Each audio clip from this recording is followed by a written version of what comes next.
Di para sahabat itu, kaum muslimin, yang terbayang bagi mereka itu adalah infak, yang terbayang bagi mereka adalah sebuah kebahagiaan, keselamatan di akhirat yang kekal dan abadi di sisi Allah tabaraka wa taala. Semua kita boleh klaim sekarang.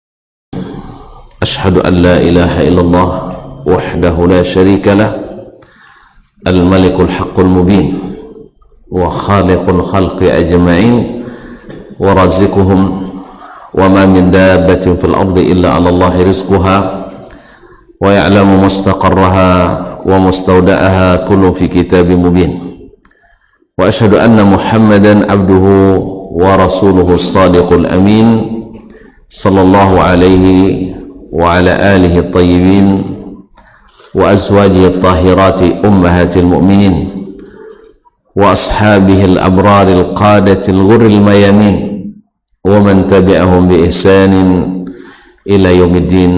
أما بعد فأوصي نفسي وإياكم أيها المسلمون بتقوى الله عز وجل فإنه قد فاز المتقون.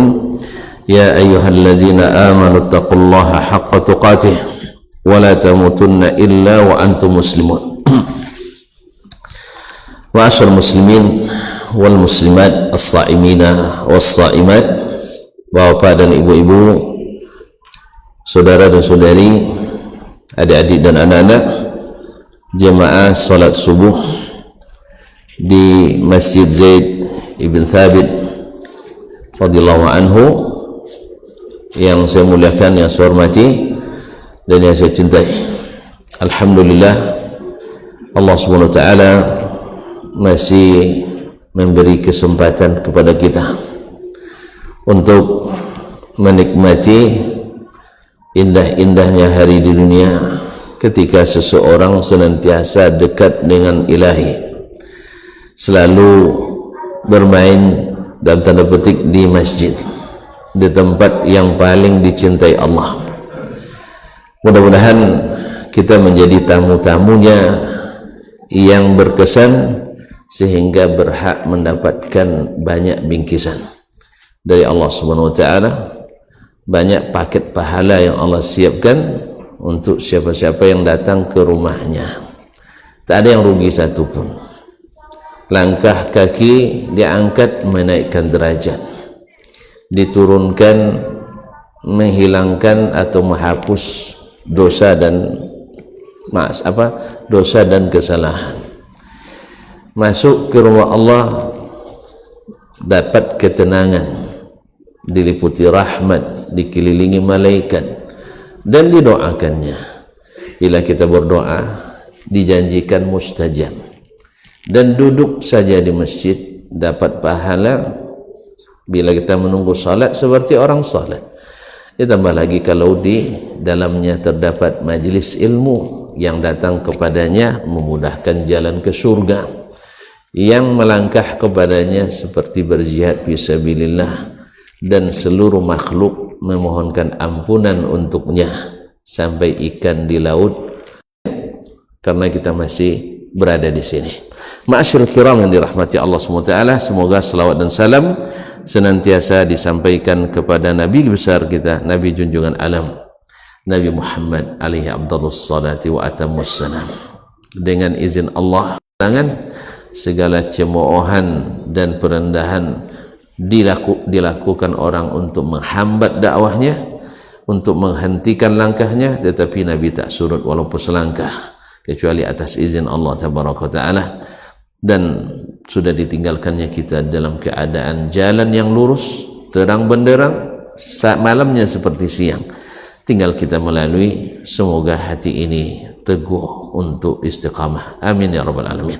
Allahumma salli ala nabiyyina Muhammad wa ala alihi wa ashabihi wa man tabi'ahum bi ihsanin ila yaumil liqa'i. Ma'asyiral kiram, doa kita khususnya di hari-hari yang Allah berkahi ini, hari-hari yang penuh dengan kemuliaan, dan di hari Jumat bulan Sayyidul Ayyam, kita tak lupa mendoakan orang tua kita, ayah ibu kita, guru-guru, ustaz dan ustazah kita, saudara-saudara, teman-teman dan kerabat kita, bahkan anak-anak dan cucu-cucu kita.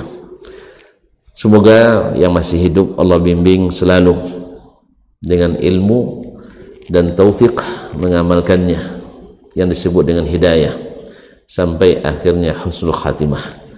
Dan yang sudah meninggal, baik yang lalu, yang lama apun yang baru, mudah-mudahan Allah ampuni dosa-dosanya, Allah lapangkan kuburannya, dan Allah limpahkan rahmat kepadanya, khususnya imam kita Asy-Syafi'i rahimahullah, yang pada pagi ini kita belajar bersamanya. Ma'asyiral kiram, berkata Imam Asy-Syafi'i dalam babu ma amara Allah min ta'ati Rasulillah sallallahu alaihi wasallam, bab tentang apa yang Allah perintahkan untuk taat kepada Rasulullah sallallahu alaihi wasallam.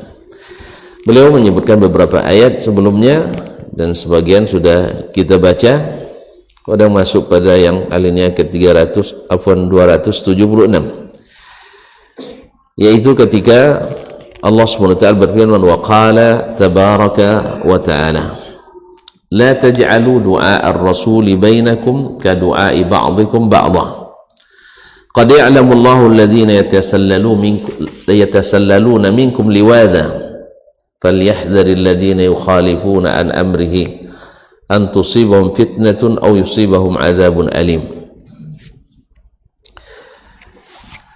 Dalam surat An-Nur ayat 63, janganlah kalian menjadikan panggilan terhadap Rasul itu seperti panggilan sebagian kamu kepada sebagian yang lain. Jadi memanggil Nabi mesti panggilan yang memuliakan. Ini termasuk sunnah, yaitu memuliakan orang yang Allah muliakan. Karena Allah katakan jangan kalian memanggil Rasul sallallahu alaihi wasallam seperti panggilan sebagian kalian kepada sebagian yang lain. Maka sejak itu para sahabat memanggil Nabi dengan ya Rasulullah, ya Nabi, ya Allah, dan seterusnya. Ma'asyiral kiram dirahmati Allah SWT.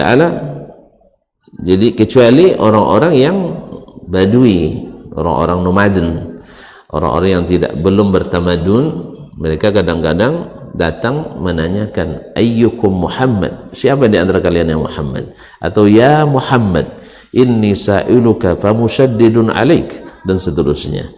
Maklum mereka bukan orang-orang yang tinggal di perkotaan, orang-orang yang belum berbudaya seperti budayanya orang-orang yang terdidik, dan itu dimaafkan.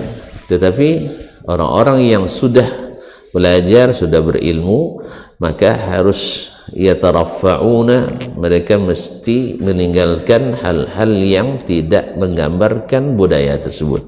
Termasuk kita hari ini, ya, tidak boleh memakai kata-kata yang tidak seharusnya kita katakan.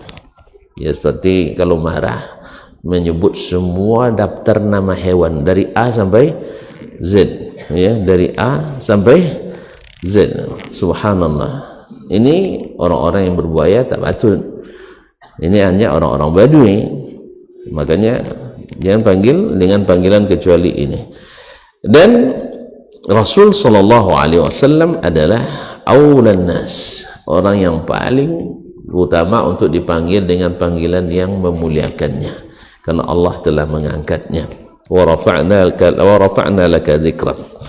La taj'alu du'a ar-rasul bainakum ka du'a ba'dikum ba'dan. Jangan kalian memanggil Rasul seperti sebagian kalian memanggil sebagian yang lain. Qad ya'lamu Allahu alladhina yatasallaluna minkum liwadha. Allah sungguh mengetahui bahwa ada di antara kalian yang pergi meninggalkan majlis Nabi secara sembunyi-sembunyi. Jadi ya, ada isi absen langsung pergi secara sembunyi-sembunyi, tasallalun, yaitu sembunyi-sembunyi pergi karena tidak merasa nyaman di majlis Nabi alaihi salatu wassalam. Siapa mereka? Kaum munafiqin. Ya, kalau sudah tak nyaman mendengar Nabi SAW, berarti ada kekhawatiran bahawa mereka adalah orang-orang munafiqin. Kita karena berada bertemu dengan Nabi SAW, kaum muslimin. Kalau kita sempat bertemu, ya, kalau kita beriman kepadanya, pasti tak akan nyaman kecuali selalu bersamanya. Tetapi orang-orang yang tak beriman pasti resah dan gelisah hatinya. Mudah-mudahan walaupun kita tak bertemu langsung dengan Nabi, tetapi ketika mendengarkan titah Nabi, sabda Nabi SAW, hendaknya berbunga-bunga hati kita, seolah-olah kita bertemu langsung dengan baginda Rasulullah SAW. Makanya setiap perintah yang dia sampaikan, tak patutlah kita hadang dan kita tentang dengan alasan apapun. Andainya pun tak bisa dilakukan, kita harusnya diam. Kecuali kalau tidak paham, lalu ditanyakan kepada Nabi SAW, karena hadis-hadisnya masih ada dan tercatat dengan sanad-sanad yang terjamin keabsahannya. Maka kita pilih yang sahih daripadanya dan kita tinggalkan yang tidak sabit penisbatannya kepada Nabi SAW. Inilah tanda orang-orang yang beriman, tak lari sembunyi-sembunyi dari hadis Nabi, pindah ke barisan selain Nabi SAW. Allahumma musta'an.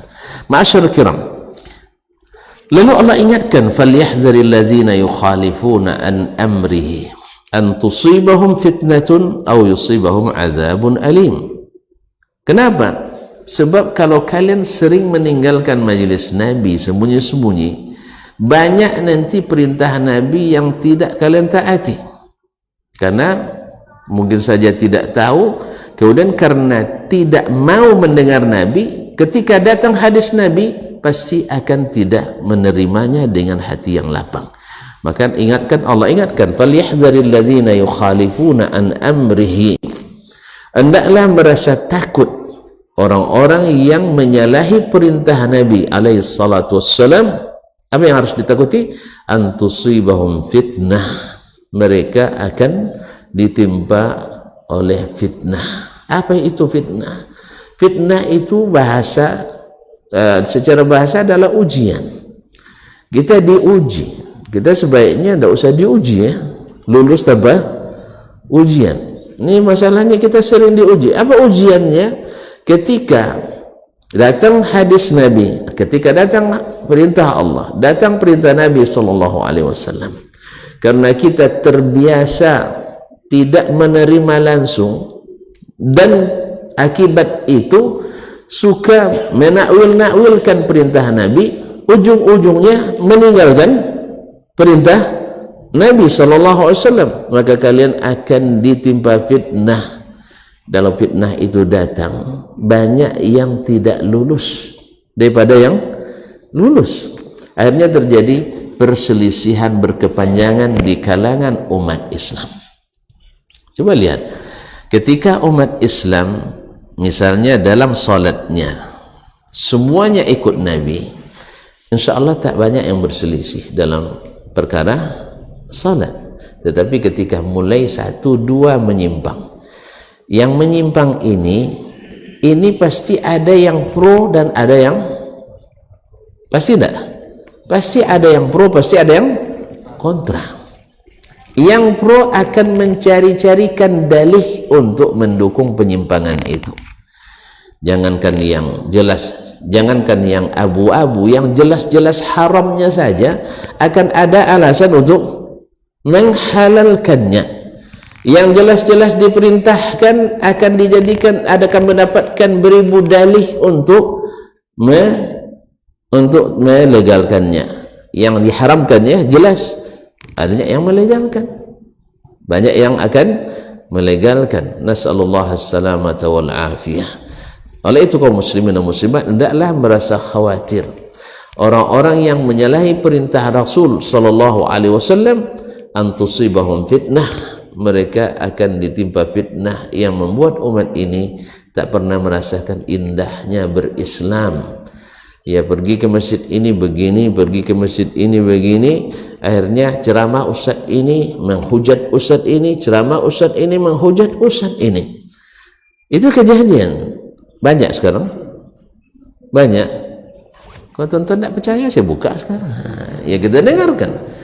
Nanti akan diadu, dipenggal video-video ustaz ini beradu sama ustaz ini, betul? Mulai dari masalah yang paling utama akidah sampai ke masalah yang sangat tinggi nilainya, yaitu akhlak dan budi pekerti.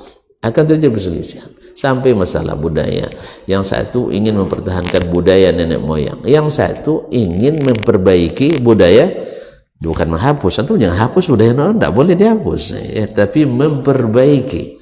Sebab berapa banyak budaya yang aslinya benar, adat bersandi syarak bersandi kitabullah, tapi setelah diadatkan dengan adat-adat masukan dari yang bukan Islam atau yang bukan asli adat kita, berubah adat itu menjadi adat yang tidak benar. Ini yang harus dikembalikan ke jalur utamanya. Banyak di antara adat istiadat kita, masya Allah, sesuai dengan Islam. Kalau antum nanti belajar adat, antum orang mana? Wang mana? Wang Siko. Nanti alhamdulillah. Tahu saya orang sini memang, tapi orang Aceh, orang Minang, orang Jawa ya. Yang Aceh ada atau Aceh ya? Lahir tahun berapa? Oh, milenial, tak tahu nih. Milenial tak tahu dia ada, sudah berubah. Dulu kalau ada berunding, antum dulu ketika melamar meminang, datang nenek mama mau berunding enggak? Atau antum sendiri aja langsung gitu ya? Masyaallah, kira dirahmat berunding. Untuk lihat itu namanya rumah itu kan dibagi tempat duduknya itu. Ada mama yang menanti, ada mama yang datang. Ya lah? Di mana duduk mama menanti? Hah? Menghadap ke dalam kan? Nah, berarti ini yang tidak milenial nampaknya. Memang dah putih jenggotnya memang. Iya. Yang dari yang rendah sama dia. Iya begitu. Sebab apa? Sebab ini mama mahram bagi wanita-wanita yang di ruang tengah. Dulu yang perempuan dalam acara pernikahan kita, di mana duduknya? Yang perempuan di ruang tengah, yang di belakang pak. Ini pas nikah ini, bukan sedang masak. Di ruang tengah ya, di ruang tengah. Tak ada ikhtilat dulu. Dulu nikah kita tak ada ikhtilat, sah? Tidak ada ikhtilat, tidak ada campur baur laki-laki perempuan. Itu adat aslinya kita. Ada aslinya orang sini ya, Melayu sama. Kemudian mama yang datang itu di tiang lembago. Tahu lembago? Ini mulai tak paham. Boleh kan tu ya? Mulai tak paham. Lu di ruang tengah apa? Yang menghadap keluar. Karena apa? Karena bukan mahram mereka. Mereka paham ini. Ini adat bersandi syarak bersandi kitabullah. Kalau sekarang kan enggak. Kadang-kadang mohon maaf ya, yang perempuan itu sudah berkali-kali ditanya di kantor KUA kan ada kursusnya itu. Kursus apa namanya? P4. Kursus apa namanya? Apa anda baru nikah?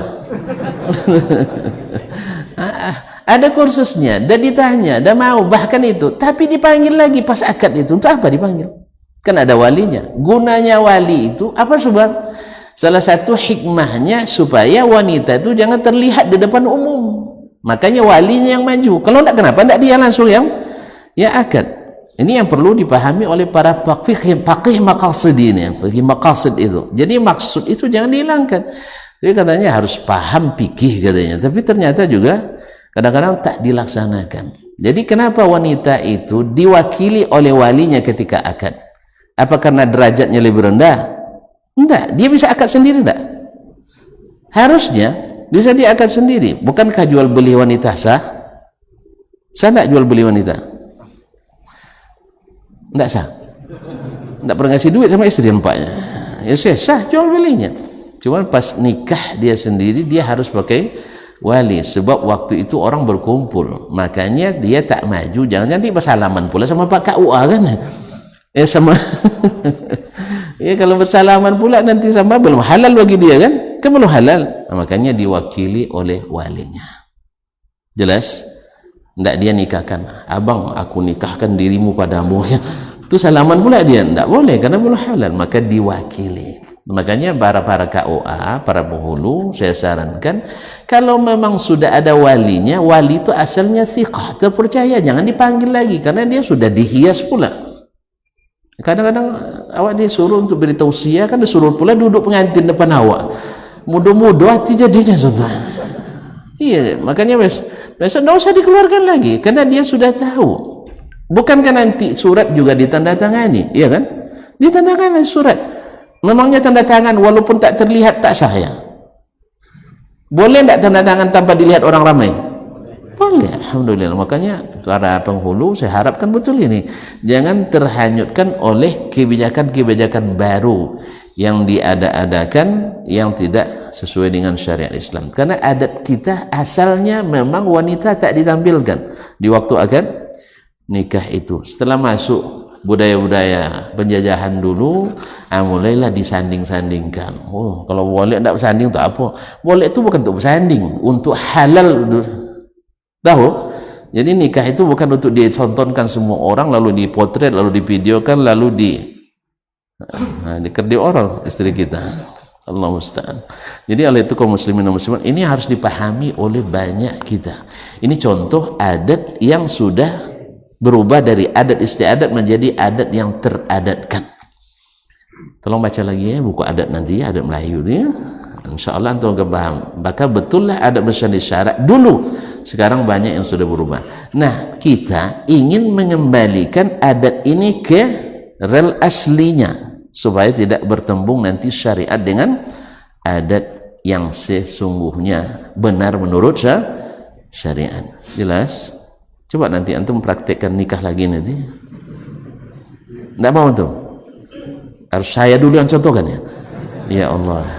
Anda sudah contohkan di nikah pertama. Yang kedua ya belum berani saya. Baik kaum muslimin dan muslimat. Baik. Jadi bila terjadi mukhalafatu amri Rasulullah sallallahu alaihi wasallam pasti akan menimbulkan fitnah. Di akidah menyimpang daripada perintah berita yang Nabi sampaikan alaihi salatu wassalam, maka berdebat berkepanjangan orang tentang akidah. Coba lihat di zaman Nabi hampir ya, saya katakan tidak ada juga mereka berselisih, hampir tidak ada perdebatan berkepanjangan masalah akidah. Ada mereka awalnya berselisih, lalu datang hadis Nabi, diam. Misalnya ketika Abdullah bin Umar bin Khattab radhiyallahu taala anhu berkeyakinan Nabi melihat Allah di istana, di apa namanya, di Sidratul Muntaha. Di mana Sidratul Muntaha itu? Di atas langit ketujuh. Berarti Allah di mana? Nah, itulah bingung tuntun jadi. Sudah dia naik kan, naik turun. Pas ditanya Allah di mana? Jangan ditanya, bahaya. Tapi pas bicara tawakal pada Allah, nunjuk juga ke atas. Tapi jangan ditunjuk-tunjuk. Ini fitrah itu jangan tentang. Dulu zaman Nabi tak ada perselisihan seperti itu. Jelas? Nah, lalu ini dikembali. Nah, ketika Abdullah bin Umar menyebutkan itu terdengar oleh ibunda kita Aisyah radhiyallahu taala anha wa an abiha. Lalu dia katakan kadzaba Abu Abdurrahman. Artinya akhta'a Abu Abdurrahman, yaitu salah Abu Abdurrahman. Abu Abdurrahman itu siapa? Abdullah bin Umar, bukan Dasman Yahya. Abdullah bin Umar, yani nurun anna apa namanya, qala Nabi sallallahu alaihi wasallam ketika ditanya har ra'aita rabbak, apakah engkau sudah pernah melihat Rabbmu, dia katakan nurun anna arah, yang terlihat adalah nurnya, cahaya. Hijab Allah kan cahaya, maka bagaimana saya bisa melihatnya? Maka akhirnya Abdullah bin Umar mencabut keyakinan tadi karena datang hadis Nabi alaihi salatu wassalam. Begitu orang. Tapi kalau kita hari ini bawa hadis, oh maksudnya tidak itu tuh maksudnya, jadi akhirnya biasa muter-muter, akhirnya pusing ya. Makanya kalau berakidah jangan muter-muter, apalagi muternya ke arah kanan. Kalau ke arah kanan cepat pusing. Makanya Ka'bah kita modernnya ke kiri, itu secara ilmu kesehatan, karena itu lebih lebih sehat. Jadi kalau antum muter-muternya ke ke kiri, jangan putar ke kanan, cepat pusing. Jangan melawan arusnya, jangan melawan arus. Melawan wahyu bikin fitnah. Makanya di bab apapun, ketika Nabi SAW salatnya begini, lalu kita bervariasi, berinovasi dalam salat, mulai terjadi masalah, mulai terjadi fitnah di antara kita. Itu orang anti doa katanya, kan itu. Subhanallah, semua yang tidak menjaharkan doa dan zikir selesai salat dianggap anti doa. Subhanallah. Kemudian orang membuat lagi misalnya kebiasaan khusus ziarah kubur di bulan Sya'ban. Lalu yang tidak ziarah di bulan Sya'ban dianggap anti ziarah kubur. Akhirnya masing-masing saling menuduh. Ini menuduh yang ini menuduh yang ini. Andainya ini dikembalikan ke porsi semula, ke rel yang asli. Nabi di zamannya ada kuburan. Ada kuburan zaman Nabi? Ada. Nabi menganjurkan ziarah kubur? Menganjurkan. Beliau sering ziarah kubur? Sering. Bulan Sya'ban ada zaman Nabi? Betul ya? Serius ini? Ada bulan Sya'ban zaman Nabi? Ada, alhamdulillah. Ada bulan Ramadan zaman Nabi? Ada puasa zaman Nabi? Ada. Ada enggak Nabi menganjurkan ziarah khusus di bulan Sya'ban? Tidak ada. Ada enggak Nabi melakukan ziarah khusus di bulan Sya'ban? Taib. Ada enggak Nabi melihat sahabat ziarah khusus di bulan Sya'ban lalu Nabi diamkan? Ada? Kok pada temunu? Tidak tahu. Bilang aja tidak tahu. Tidak ada. Taib. Kalau demikian berarti sunnah qauliyahnya perkataan Nabi tidak ada. Ziarahlah kalian bulan Sya'ban karena bulan ini bulan menjelang Ramadan, kunjungi orang tua kalian, minta izin dan sebagainya, dan sebagainya. Tidak ada. Dari perbuatan Nabi juga tidak ada. Dari takrir Nabi, sahabat buat lalu diiyakan Nabi juga enggak ada. Lalu ada sunnah selain itu? Ada sunnah selain itu? Sunnah kan hanya 3, perkataan Nabi, perbuatan Nabi, dan persetujuan Nabi. Berarti kalau tidak itu berarti tidak sunnah. Jangan diambil dalil-dalil umum tentang ziarah kubur. Kita sepakat itu. Kalau ini pakai ziarahlah secara umum, nak di bulan Sya'ban, nak di bulan Ramadan, nak di bulan Syawal, nak di bulan Rajab, silakan, kita setuju. Makanya kan antum nanti gara-gara orang ziarah bulan Sya'ban khusus antum tidak mau pula ziarah bulan Sya'ban, ziarah aja, tidak ada masalah. Kalau tuan-tuan lihat dia ziarah, jangan direkes ya. Wih, bahaya ikut ajaran. Bukan, enggak. Dia memang ziarahnya pas waktu dia pulang kampung, dia ziarah, tidak ada masalah. Jangan disamakan ya antara orang yang mengkhususkan dengan orang yang memang dia itu waktunya ziarah. Jangan disamakan. Besok tuan-tuan tengok pula saya nanti, terus sudah sebenarnya ikut Sya'banan ini. Bukan karena ikut Sya'banan. Ada mungkin saya pulang kampung waktu bulan Sya'ban dan teringat ziarah kubur di bulan Sya'ban. Jangan samakan enggak. Itu repotnya kita ini. Iya, karena sudah tertanam ziarah khusus bulan Sya'ban sama sekali tidak ada ziarah, tidak boleh, ditutup. Itu salah lagi kita. Jelas ya? Yang ditutup kesempatan itu, silakan. Nah, tetapi kalau seandainya antum takut, tertuduh, undur aja lah sampai bulan Ramadan. Jangan Syawal, Ramadan ya, sih. Lama sekali. Nah, ziarahlah selalu insyaallah taala. Jelas? Jadi beginilah cara memahami yang dilakukan oleh sahabat Nabi alaihi salatu wassalam. Bukan kita semua asal ada dalil umumnya bisa jadikan sebagai dalil khusus. Akhirnya terjadi fitnah di antara kita. Yang mau, yang bersetuju akan menuduh yang tidak mau dan tidak bersetuju. Demikian pula sebaliknya. Ini dengan fitnah yang dia takutkan oleh Allah dan Rasulnya terhadap kita. Maka istiqamahlah di atas sunnah Nabi kita alaihi salatu wassalam. Kan alhamdulillah sunnahnya tak habis sudah. Tidak habis semua kita sunnah Nabi itu. Apa ada terapkan semua sunnah? Belum kan? Kapan lagi? Hah? Bertahap. Iya, kapan lagi? Umur dah berapa?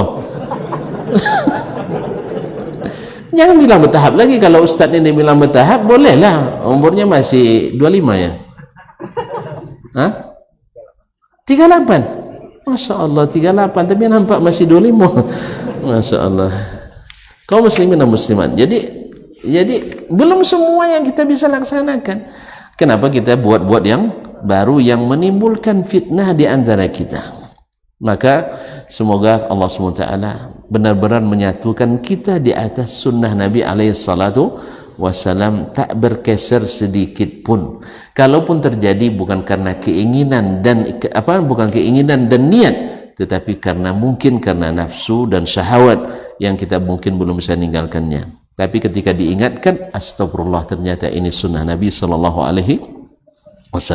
Karena bahaya besar kaum muslimin ketika kita dijadikan melakukan sesuatu menimbulkan fitnah di antara kita. Akhirnya kita dengan alasan menyatukan umat, ternyata memecah belah umat tanpa kita rasakan. Karena kalau nak nyatukan umat, ya dengan apa yang Allah telah satukan dulu, yaitu dengan Al-Quran dan Sunnah Nabi SAW. Au yusibahum azabun alim. Kalau tadi fitnah di dunia, bisa juga di akhirat. Tetapi yang lebih dahsyat itu yusibahum azabun alim, akan ditimpakan azab yang pedih. Kenapa kok bisa orang beramal kok diazab? Mungkin tak orang beramal tetapi diazab? Mungkin. Kalau gitu dosa bekerja, awal kerja nak dapat gaji, ternyata dapat gaji. Kaum muslimin mungkin sekali. Buktinya ibu-ibu sering marah sama anaknya karena ngerjain sesuatu yang tidak disuruh. Betul tak? Anaknya masak goreng telur, padahal masih bisa dimakan, marah nggak dia? Kamu siapa yang suruh? Kan masih ada rendang gitu ya, padahal masih bisa dimakan, kok marah? Ya, kenapa marah? Kenapa ibunya marah?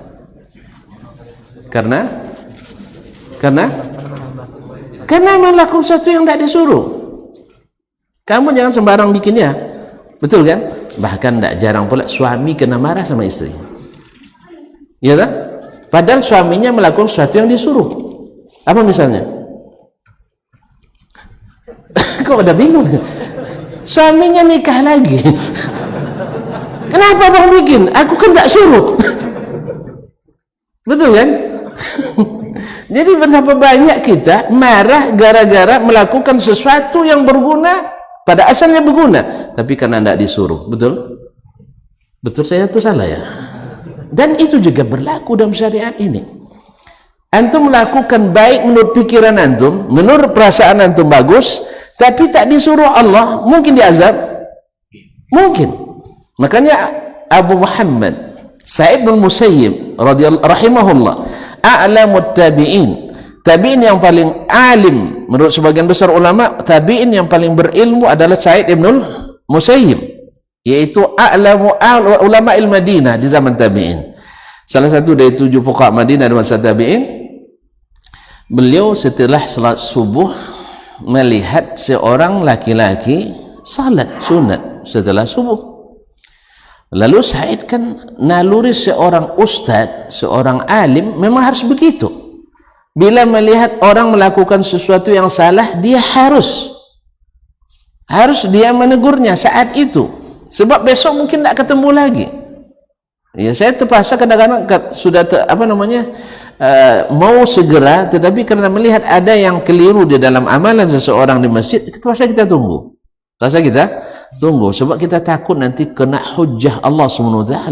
Maka Sa'id bin Musayyib rahimahullah ta'ala menunggu orang itu, lalu setelah salat, ya hadza limadza shallaita?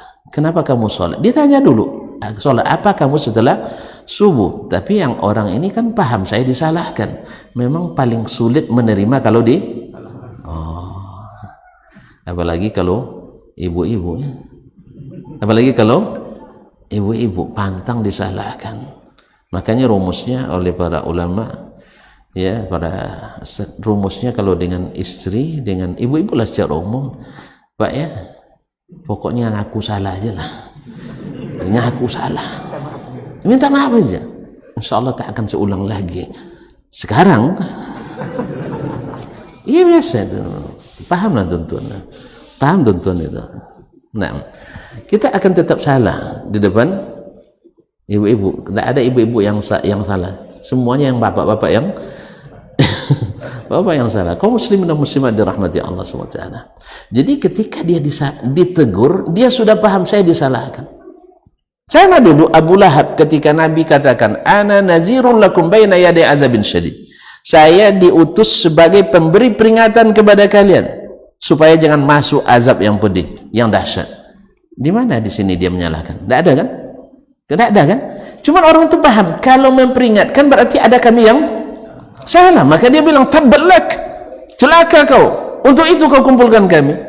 Karena kalau mengingatkan itu selalu ditafsirkan menyalahkan.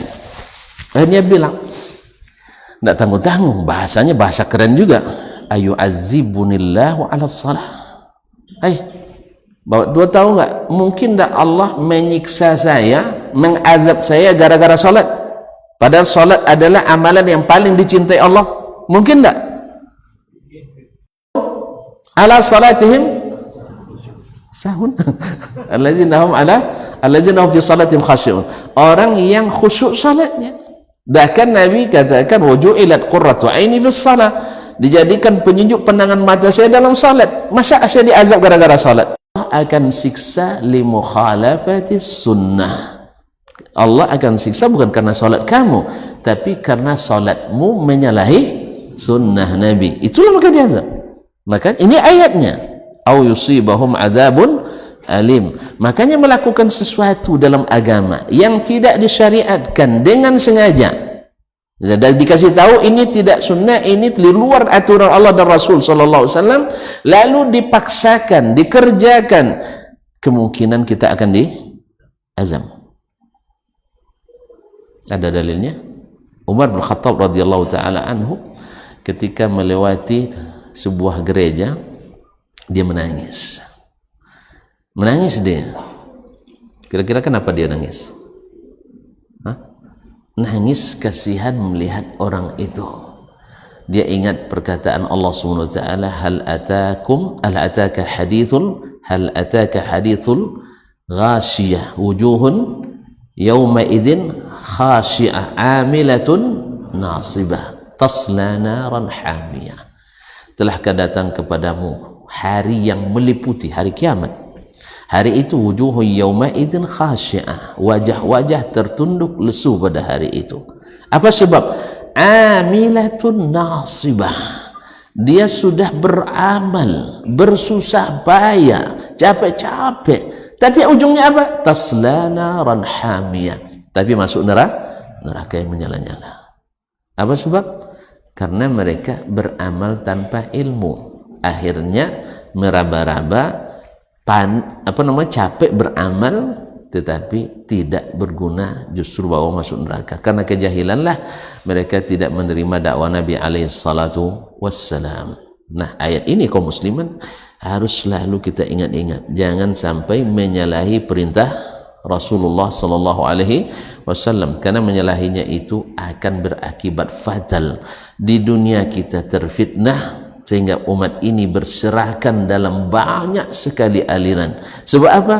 Ini menurut pemahamannya, ini menurut pemahamannya, ini menurut pemahamannya. Memang kaum muslimin sesatnya orang bukan bisa dengan ayat orang sesat karena pemahaman yang keliru. Dengan hadis bisa orang sesat karena pemahaman yang keliru. Coba orang-orang Ahmadiyah sesatnya dengan apa? Dengan Al-Quran. Ayatnya apa?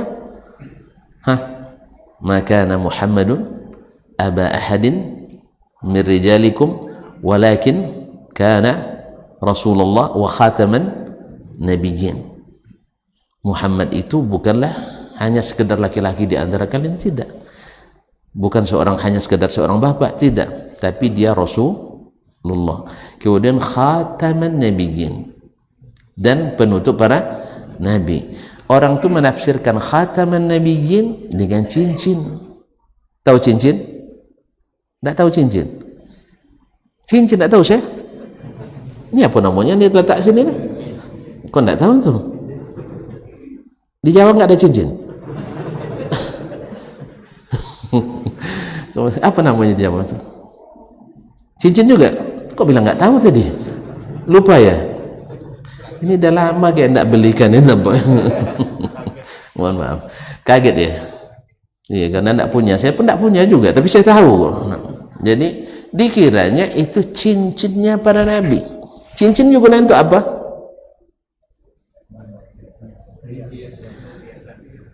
Makanya cincin banyak di jari perempuan daripada jari laki-laki. Tapi sekarang terbalik, perempuan sedikit cincin, laki-laki semuanya ada sini. Semuanya ada cincinnya. Jadi cincin itu perhiasan. Jadi tafsirnya oleh mereka bukan tafsir jalan lain, tapi tafsir jalan lain. Itu aja bedanya. Tafsir jalan lain. Apa tafsirnya? Khatam, perhiasan. Maka Nabi Muhammad adalah perhiasannya para nabi, bukan akhir para nabi. Akhirnya mereka angkat Mirza Ghulam Ahmad Al-Qadiani sebagai nabi dan dianggap tidak menyalahi Al-Quranul Karim. Nampak tak? Jelas? Makanya Al-Quran kalau salah dalam menafsirkan, ikut tafsir jalan lain, bisa menyesatkan. Sebagaimana hadis juga demikian. Orang-orang yang bertawassul dengan selain dengan arwah-arwah, wali-wali, kuburan-kuburan, alasannya juga sama dengan Al-Quran. Wabtaghu ilaihil wasilata wajahidu fi sabilillah. Juga dengan ayat. Disinilah pentingnya kaum muslimin dan muslimat kembali kepada tafsirnya Nabi SAW, tafsirnya as-salafus salih yang dijamin dengan radhiyallahu anhum wa radu anhu. Sebab apa? Mereka diajar langsung oleh Nabi SAW. Maka kalau dibuka penafsiran semuanya sebab-sebabnya, maka lahirlah aliran-aliran. Itulah sebabnya dulu sewaktu dari masa masih mahasiswa saya dulu, saya sudah memperhatikan, karena ketika di pondok sering mengikuti MTQ ya, sampai ke tingkat nasional pernah, cuma tidak juara aja. Salahnya bukan saya, sound sistemnya salah waktu itu. Serius ini, coach tidak paham kan sound sistemnya. Soal itu selalu diulang terus, baru kedengaran. Apa namanya, sinyalnya lelet gitu ya. Apa namanya, mantul-mantul. Entah disengaja atau tidak, saya tidak tahu. Jangan-jangan disengaja, karena dari Riau memang ditakuti memang. Akhirnya hanya sampai semifinal, nangis saya jadinya. Tidak jadi. Kaum muslimin dan muslimat dirahmati Allah SWT. Jadi saya lihat musabaqah Al-Quran dengan segala cabangnya ada. Sah? Musabaqah hifdzul Quran, tilawatul Quran, musabaqah hifdzul Quran, khatil Quran, apa lagi? Awal belajar kami di Madinah, dinukil perkataan Imam Asy-Sya'bi dan Makhul Asy-Syami, lal kitabu ahwaju ila sunnati minas sunnati ila al-kitab. Al-Quran lebih membutuhkan as-sunnah daripada as-sunnah membutuhkan al-kitab. Artinya dengan sunnah kalau dijalankan dengan sempurna, Al-Quran terlaksanakan. Sebaliknya bila Al-Quran saja tanpa sunnah, maka Al-Quran tak terlaksanakan. Paham tu? Jadi makanya Al-Quran lebih membutuhkan sunnah daripada sunnah membutuhkan Al-Quran. Walaupun Imam Ahmad dengan waraknya mengatakan, saya tidak berani mengatakan itu, tetapi Al-Quran, as-sunnah tufassirul Quran, sunnah itu menafsirkan Al-Quran. Artinya cari tafsir ayat itu di dalam hadis-hadis Nabi SAW dan jangan keluar daripadanya. Sebab kalau sudah keluar daripadanya akan menimbulkan fitnah. Dan jangan-jangan di akhirat menjadi azab. Nas'alullah as-salamatu wal-afiyah. Kaum muslimin, makanya setiap bertemu dengan pejabat waktu itu, khususnya dari Kementerian Agama, saya beri masukan harus ada musabaqah hadis, musabaqah hadis. Ya, apalagi ketika saya jadi presiden waktu itu. Ya, gini-gini pernah jadi presiden. Ya, cuman presiden mahasiswa. Tapi tunggu dulu, presiden mahasiswa Indonesia se-Arab Saudi. Se-Arab Saudi bukan satu kampus. Tentu jadi presma pakai tim sukses. Awak tidak pakai tim sukses. Saya tolak tapi dipaksa. Mudah-mudahan nanti di presiden Indonesia dipaksa. Mana ada? Mana ada? Nah, sebab kalau saya mau jadi presiden tanpa partai, tanpa tim sukses, mau? Iya. Sebab apa? Kalau tidak jadi, tidak rugi. Iya kan? Kan tidak banyak utang lah. Yang bikin banyak utang itu kan partai, tim sukses. Timnya sukses, awak tu duduk bayar utang. Makanya banyak yang hilang, putus tali aki habis itu. Iya, orang sukses, timnya dia Terduduk mikirkan hutang. Makanya saya kalau nak jadi presiden tak akan pakai partai, tak pakai tim sukses. Kalau bisa tanpa pemilu. Oh, tak bisa Ustaz. Alhamdulillah, bersyukur saya tak jadi. Soalnya berat. Makanya berat. Nyangkat jadi presiden, masuk istana presiden, saya sampai sekarang belum mau. Sudah 4 kali dapat undangan, bukan khusus ya, undangan umum. Bukan khusus. Kalau khusus tak beda ya. Ini undangan umum, diajak, alhamdulillah belum bersemangat. Saya bilang dengan kawan-kawan sambil bergurau ya, saya tak mau masuk istana kecuali setelah jadi presiden. Kacau jadinya. Kaum muslimin dan muslimat, memang tak bakal insyaAllah. Kan tak bakal insyaAllah. Tak bakal. Jangan risau ya. Saya tak mau politik akhirnya, Allah musta'an. Tapi kalau antum angkat rame-rame, angkat aja lah. Baiklah kaum muslimin dan muslimat dirahmati Allah. Waktu begitu cepat nampaknya. Baik, waqala. Paham ayat tadi ya? Sebenarnya Imam Syafi'i di masa beliau tidak payah-payah dia jelaskan panjang-panjang. Kalau kita terpaksa ya panjang. Kita beda, orang dulu kan sedikit bicaranya, banyak amalnya. Kalau kita banyak ceritanya, sedikit kerjanya. Nah, singkat pahamnya. Yang lebih-lebih parah lagi tadi, lain yang dibicarakan, lain yang dikerjakan. Allah musta'an. Seperti kata Mendiang Gus Dur. Wa qala wa iza du'u ila Allah wa rasulih, apabila mereka dipanggil kepada Allah dan Rasulnya, liyahkuma bainahum, untuk supaya menjadi hakim di antara mereka. Kan banyak perselisihan baik dalam agama maupun dalam masalah dunia. Lalu dipanggil untuk kembali pada Allah dan Rasul untuk dijadikan hakam yang memutuskan. Idza fariqum minhum mu'ridun, sebagian mereka, segolongan dari mereka berpaling, tidak mau. Biasanya tidak mau ini yang salah apa yang benar ya? Saya ulang lagi. Biasanya yang tak mau bertahkim pada Allah dan Rasul itu yang salah apa yang benar? Yang salah, pasti yang salah. Dia khawatir karena dia sendiri merasa salah. Makanya kaum muslimin dan muslimat, orang-orang yang istiqamah di atas manhaj yang benar, Al-Quran dan Sunnah, tegas, jelas, luas, ya. Kalau di situ kita insya Allah tak akan pernah akan mengatakan jangan sembarang menyalahkan. Sebab apa? Kita siap disalahkan. Asal dengan ilmu. Yang selalu risau disalahkan karena memang mereka tidak pede. Tidak merasa yakin dengan kebenaran mereka. Rasanya itu benar juga. Yang ini rasanya benar juga. Akhirnya punya orang dianggukkan, punya kita dilalukan. Akhirnya agaklah semuanya benar itu. Masa mungkin satu bilang halal, satu bilang haram, semuanya benar? Mungkin? Antara halal dan haram mungkin dibenarkan dua-duanya?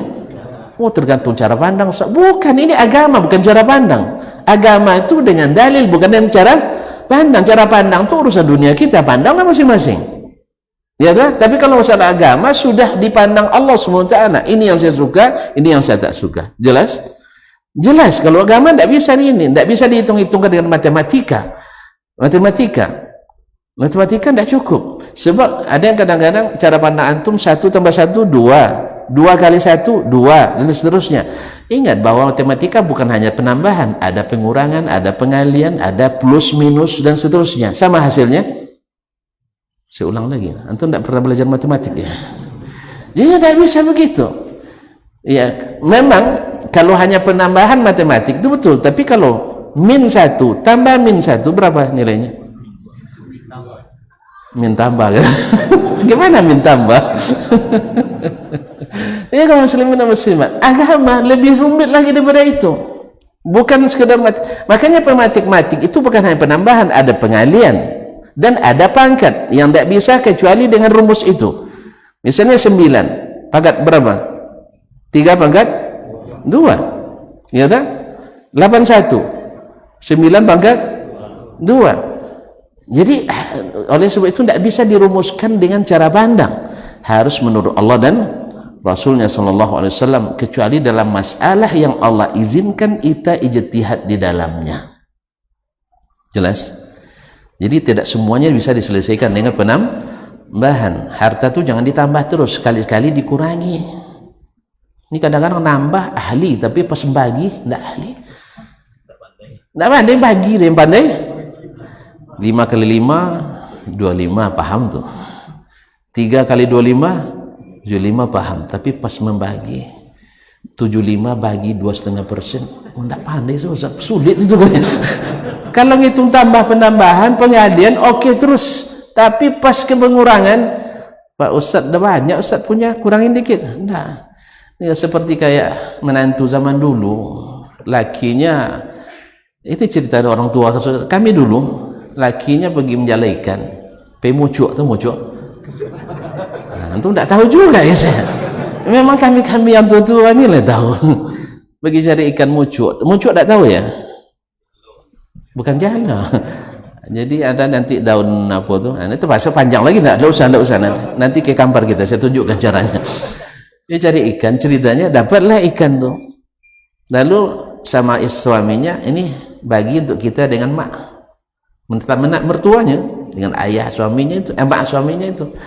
Lalu dibagilah sama istri ini, yang bosa-bosa sebelah sini ya ikan bau, ikan apa namanya, ikan kopi, ikan apa, lelen dan sebagainya. Di sini kaci pitulu, sini mambatang dan apa namanya, katung dan sebagainya. Jadi dibagi dua, memang dibagi dua itu. Lalu apa kata istrinya, mak pilihlah mak, tapi yang ini untuk saya. Apa nak dibagi lagi, disuruh milih dua onggok ikan, tapi yang bagus-bagus sini mak memang disuruh mak itu milih, mak pilihlah mak yang mana untuk amak, tapi yang ini untuk saya. Kalau gini modelnya penambahan terus, tidak ada pengurangan. Jadi kaum muslimin, agama itu bukan dihitung dengan hitung-hitungan angka cara pandang, bukan, kecuali masalah-masalah yang Allah izinkan kita berijtihad di dalamnya. Tapi kalau masalah-masalah yang sudah jelas dalilnya, yang sudah jelas qaulullah wa qaulu Rasulillah SAW, tidak perlu lagi diijtihadkan kalau sudah ada dalil. Makanya tertibul adillah dalam fikih, siapa yang benar-benar faqih, dia akan lihat Al-Quran, kemudian As-Sunnah, kemudian ijma', baru qiyas, baru dalil-dalil istishabul asl, al-masalihul mursalah dan seterusnya, baru itu datang belakangan sekali. Jangan dari awal sudah mulai dengan istishabul asl. Jelas kamu tidak jolem, tidak jelas, bukan nanti Pak, kalau Bapak masih hidup insyaallah sampai kita ke situ insyaallah. Kaum muslimin dan muslimat dirahmati Allah. Jadi hanya cerita ini tidak dari awal sudah masalah mursalah yang masuk, ayat ada, hadis ada, ijma' ada, ditinggalkan, dilangkahi semuanya. Lalu mengatakan dengan nama, sayalah faqihul ummah, sayalah faqih yang sebenar-benar paham. Dan orang memang masyarakat inginnya yang seperti itu, semuanya benar, semuanya benar. Allah tak ingin yang seperti itu.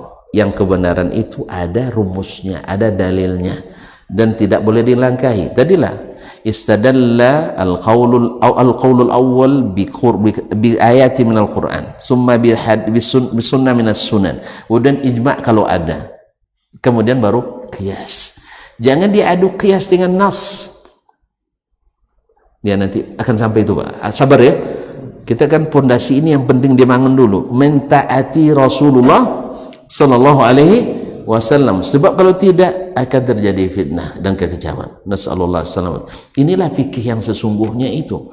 Bukanlah fikih yang menghalalkan yang haram atau melonggarkan yang ketat, ya, kecuali dengan dalil. Kalau dalil itu baru fikih. Masyaallah kiram yang dirahmati Allah Subhanahu wa taala. Nah, wa iyyakul lahumul haqq. Tetapi bila ini lihat, yang tadi khawatir yang salah, pasti takut dia bertahkim kepada Allah dan Rasul. Karena kalau dibawa ke Al-Quran Sunnah tahu salahnya. Kemudian wa iyyakul lahumul haqq ya'tu ilaihi muz'inin. Tapi kalau mereka dalam posisi benar, kalau hak itu milik mereka, baru mereka tunduk kepada, datang kepada Rasul sallallahu dengan keadaan tunduk. Afi qulubihim marad. Ini orang gimana? Dipanggil kemarin tak mau, sekarang pas kebenaran ada bersamanya mau. Kita kan seperti itu kadang-kadang. Kadang-kadang bila dalil betul pas untuk kita diterima, kalau tidak dicari alasan untuk mengelak daripadanya. Itulah yang pakai sehari ini. Nasallahu alaihi wasallam. Ya'tul muslimin fi qulubihim marad, apakah mereka ini ada penyakit dalam hatinya? Ini Allah bertanya dan dia Maha tahu. Amir tabu, atau ada keraguan sebenarnya? Am yakhafuna ay yahifallahu alaihim wa rasul, atau mereka takut Allah dan Rasul menzalimi mereka? Subhanallah, ini perasaan tidak ada kecuali perasaan orang yang tidak beriman ini. Allah tak pernah, wa ma ana bidzallamil abid, Allah tak pernah menzalimi. Naam,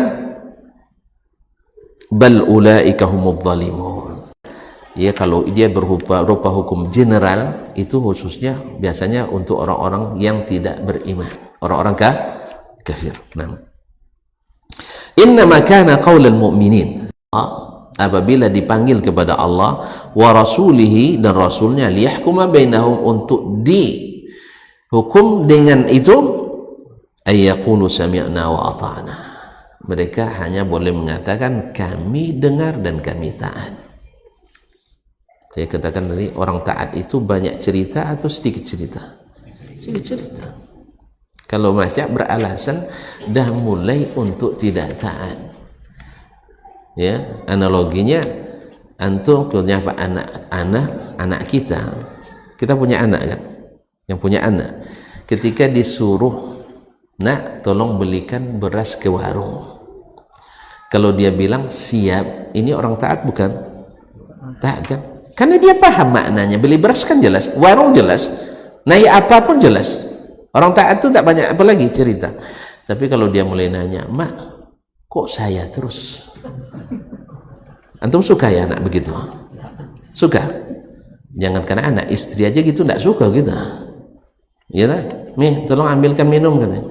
Kan dekat itu. Untuk apa guna dispenser ditaruh depan? Tidak tahu saya sedang sibuk. Kayak gitu ya? Tidak tahu sedang sibuk. Dan beribu alasan lainnya. Antum suka yang kayak gini? Suka? Yang sukanya gimana? Belum diminta sudah dikasih. Bang, minumlah dulu ya. Ini enggak batuk-batuk, kita belum juga datang. Nah, baru disuruh menentang. Suka? Suka? Lalu predikat apa namanya nanti? Istri yang kaum muslimin. Bisa. Nah, anak kita ketika kemudian kan kamu hari ini kan baru sekali ini. Iya, tapi 3 hari yang lalu saya terus. Padahal 3 hari yang lalu kok dia terus. Habis itu udah mau dia sampai di situ cari alasan lagi. Mak, sepedanya rusak. Sepedanya rusak. Sebenarnya kalau rusak sepeda kan bisa jalan kaki. Warung deket kok. Betul kan? Nah, selalu buat alasan bukan berarti dia paham, tapi dia cari bagaimana untuk menghindar dari perintah Allah dan Rasulnya Sallallahu Alaihi Wasallam. Jadi hebatnya sahabat itu bukan karena banyak bercakap, tapi banyak taat. Kalau hebatnya orang belakangan, kitabnya sepanjang jalan sepanjang mata memandang halamannya, tetapi taatnya kurang.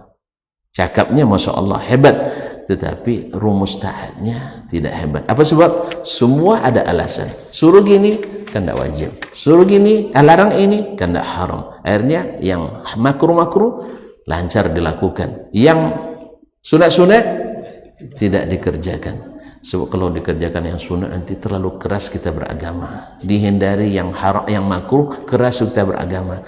Ini seolah-olah tuntun dan tidak langsung menuduh Nabi itu keras. Sebab Nabi yang melaksanakan, Nabi yang menyuruh, Nabi yang melarang, Nabi yang meninggalkan. Berarti Nabi keras. Sehingga lahir istilah beragama jangan terlalu serius. Ya subhanallah, kalau tidak beragama tidak serius, apa lagi antum serius? Agama saja yang itu perintah Allah, antum tak serius, apalagi yang antum serius. Makanya orang yang tak serius sholat, tidak akan serius ngurus umat. Pasti ada kepentingan di dalamnya, walaupun tidak nampak. Allah musta'an. Tidak percaya? Ayo buat penelitian nanti. Saya sudah pernah mencobakan ke mahasiswa saya untuk meneliti pengaruh sholat terhadap terhadap perkhidmatan kita kepada umat. Ya, khidmat kita pada agama ini pasti ada pengaruhnya. Nabi yang bilang Sallallahu Alaihi Wasallam. Tonton sudah capek? Masa duduk capek, saya bercakap tidak capek. Memang lebih berat duduk tu akhi, lebih berat duduk tu. Semoga Allah berkuasa. Bapak besarkan pahala antum. Tapi izinkan saya selesaikan ayat ni ya. Nanti marah Imam Syafi'i mau kita. Belum selesai antum dah selesaikan. Wa ulaika humul muflihun. Mereka lah orang-orang yang benar-benar mendapatkan keberuntungan, orang yang menang, orang yang sukses, yaitu yang mau mendengar dan mau taat, bukan yang mau mendengar tapi membahas dulu. Bukan dilarang membahas, tidak, tapi untuk maksudnya kalau membahas hanya untuk mencari jalan untuk tidak melaksanakan, itu yang terlarang. Tapi kalau untuk mendalami ilmu seperti yang dilakukan para tulabul ilmi di fakultas syariah, fakultas hadis dan seterusnya, untuk memperdalam, karena nanti pertanyaan masyarakat tuh tiba-tiba kadang tuh kojut kita ya, tahu kita tapi karena pertanyaan tiba-tiba kadang terkejut kita. Apalagi pertanyaannya, Ustaz mau sama saya katanya, terkejut enggak? Antum enggak pernah coba tuh masalahnya. Ya, terkejut enggak? Tiba-tiba datang gitu. Padahal kalau berunding dulu mungkin mau juga, ya, tapi tiba-tiba Jadi kaum muslimin dan muslimat dirahmati Allah. Wa ulaika humul muflihun wa may yuti'illah, dikuatkan lagi, siapa yang taat kepada Allah wa rasulahu dan rasulnya, wa yakhshallaha wa yattaqhi, dan takut kepada Allah dan bertakwa kepadanya, fa ulaika humul faizun, mereka lah orang-orang yang benar-benar menang. Ini kata muflihun, faizun. Kalau ilmu tafsir ini ada bedanya, ada yang faiz, ada muflih. Muflih itu adalah lebih rendah daripada faiz. Faiz itu ini yang mendapatkan sudah jaminan surga. Muflih ini orang yang selamat dari kekal di neraka dan mudah-mudahan juga tanpa masuk neraka. Tapi yang faiz lebih tinggi daripada al-muflih. Wallahul musta'an. Fa'alamallahu an-nas, lalu Allah beritahukan kepada manusia fi hazil ayat, dalam ayat ini, anna du'a'ahum ila rasulillah, bahwa mereka dipanggil kepada Rasulullah liyahkuma bainahum, untuk menghukum di antara mereka. Du'aun ila hukmillah, sama dengan memanggil kepada hukum Allah. Disamakan antara memanggil kepada hukum Rasul dengan hukum kepada Allah subhanahu wa ta'ala. Lianna al-hakima bainahum Rasulullah, karena yang memutuskan di antara mereka adalah Rasulullah. Wa idza sallamu li hukmi Rasulillah sallallahu alaihi wasallam, dan apabila mereka menyerahkan kepada hukum Rasulullah, fa innama sallamu li hukmihi bi fardillah, sebenarnya mereka menyerahkan kepada hukum Allah karena Allah fardukan berhukum kepada Rasulullah sallallahu alaihi wasallam. Saya ingatkan kembali, ini dibahas oleh Imam Syafi'i rahimahullah dengan 2 bab, 3 bab, nanti ada lagi 1 bab, yaitu untuk menjawab sebagian pendapat yang mengatakan bila terdapat hukum tak terdapat hukum dalam sunnah, tak terdapat dalam Al-Quran, maka hukum itu tak dijadikan hujjah. Sebagian pendapat Imam Abu Hanifah rahimahullah ta'ala. Maka Imam Syafi'i menjawab ini. Ya, karena di Irak waktu itu, Irak kan ini kan pertanyaan Abdurrahman bin Mahdi di Basrah, dia dulu di Basrah, pemikiran itu sudah mulai berkembang, maka dia tanyakan kepada Imam Syafi'i, lahirlah kitab Ar-Risalah. Ini dikirim ke Abdurrahman bin Mahdi, salah seorang faqih dan ahli hadis di Basrah yang wafat 198 tadi, untuk menjawab, karena memang fitnah itu banyak terjadi di Irak. Coba antum lihat aliran-aliran sempalan dalam Islam rata-rata lahir dari timur. Nabi tunjuk waktu itu. Tapi orang sekarang menunjuknya ke najatnya Arab Saudi, karena benci pada Arab Saudi. Mereka lupa kepada sejarah, lupa pada Najd yang ada di zaman Nabi, bukan hanya Najd Arab Saudi, tapi Najd yang dimaksud adalah Irak, karena memang dari situlah lahir aliran-aliran yang menyimpang. Misalnya Syiah lahir di mana? Di Kufah. Al-Qadariyah lahir di mana? Tidak tahu. Di Basrah. Khawarij lahir di mana? Di Kufah. Mu'tazilah lahir di mana? Tidak tahu juga, tuan-tuan. Di Baghdad. Baghdad di mana? Di Irak. Jadi betullah berdasarkan fakta ini, kemudian tunjukkan Nabi ke arah timur, menandakan bahwa itu adalah yang dimaksud adalah Irak. Apa sebab? Karena Irak punya sejarah masa lalu yang panjang. Ya, di situ terdapat kerajaan Babilonia dulu. Makanya negeri-negeri yang pernah punya budaya yang tidak Islami memang agak sulit mereka untuk menerima yang Islam. Lihat aja orang Mekah saja, susah tidak menerima awalnya. Nabi berdakwah di Mekah, diterima langsung. Berarti Nabi tidak pandai berdakwah. Banyak orang benci padanya, berarti Nabi memecah belah. Ya, memang itu tuduhan ke Nabi SAW dulu. Makanya antum tidak usah sedih kalau dituduh memecah belah umat gara-gara menebarkan sunnah Nabi SAW. Itu biasa, Nabi saja dituduh. Nabi saja dituduh memecah belah umat. Buktinya beliau harus meninggalkan kota kelahirannya itu. Jelas? Walaupun sebelumnya dicintai, disayang, diharap dan sebagainya. Karena memang kaum muslimin dan muslim merubah keyakinan itu luar biasa. Luar biasa. Maka jangan diyakini dulu sebelum diilmui. Kalau diyakini sebelum berilmu, payah ilmu itu masuk. Makanya dibersihkan semak-semaknya itu. Baru masuk Al-Quran dan hadis. Tapi kalau ketika semak masih ditanam, mana duluan semaknya tumbuh atau yang tanamannya?